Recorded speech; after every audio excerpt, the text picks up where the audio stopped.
Dünən günorta saatlarından başlayaraq yağan qar Muxtar Respublikanı ağörpəyə bürüyüb. Bugün səhər saatlarından başlayaraq isə aidiyyatı qurumlar tərəfindən yaranan çətinlikləri aradan qaldırmaq üçün təmizlik işlərinə başlanılıb.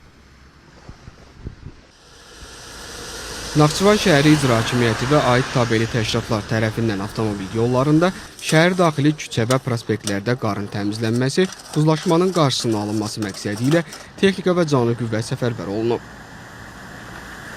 Səhər tezdən saat 7-dən başlayaraq şəhərin park və xiyabanlarında, yaşıllıq sahələrində qarın